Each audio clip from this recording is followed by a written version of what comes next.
নমস্কাৰ, আজি সয়াবিন আৰু আলুৰ তৰকাৰী বনাম। দুটা আলু বইল কৰি লৈছোঁ। সয়াবিনখিনি সৰু সৰুকৈ কাটি লৈছোঁ। দুটা পিঁয়াজ আৰু অলপ আদা নহৰু।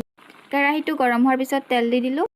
মোৰ যদি ভিডিঅ'বিলাক চাই ভাল লাগে, মোৰ ইউটিউব চেনেল নমস্কাৰ, এই চেনেলটো like, comment, share and subscribe কৰি দিব।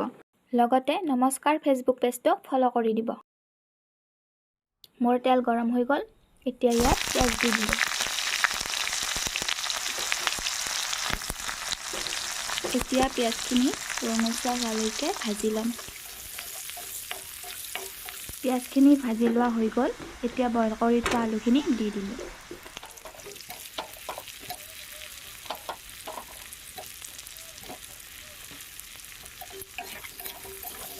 এতিয়া আলু আৰু পিঁয়াজখিনি অলপমান ভাজি ল'ম।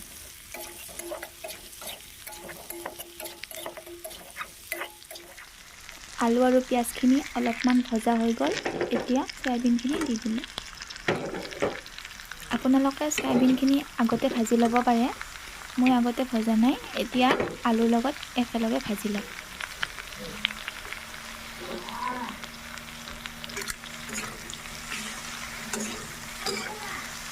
চয়াবিন আৰু আলুখিনি মিক্স কৰি অকণমান ভাজি ল'ম। পৰিমাণ অনুযায়ী হালধি দি দিলোঁ আৰু সোৱাদ অনুযায়ী নিমখ দি দিলোঁ। এতিয়া হালধি আৰু নিমখখিনি মিক্স হোৱাকৈ দুবাৰমান লাৰি দিলোঁ। খুন্দি থোৱা আদা নহৰুখিনি দি দিলোঁ। অলপমান জিৰাৰ গুড়ি দি দিলোঁ। আপোনালোকক যিমানখিনি লাগে সিমানখিনি দি ল'ব। এতিয়া গোটেইখিনি মিক্স কৰি ভালকৈ ভাজি ল'ম।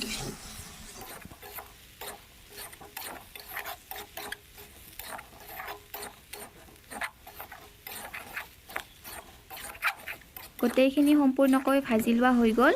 এতিয়া পানী দি দিলোঁ। যিহেতু মই তৰকাৰী বনাম, সেইবাবে পানী কমকৈ দি দিলোঁ।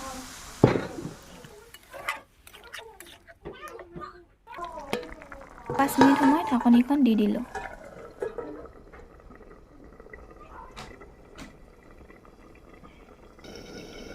পাঁচ মিনিট পিছত ঢাকনিখন গুচাই দিলোঁ।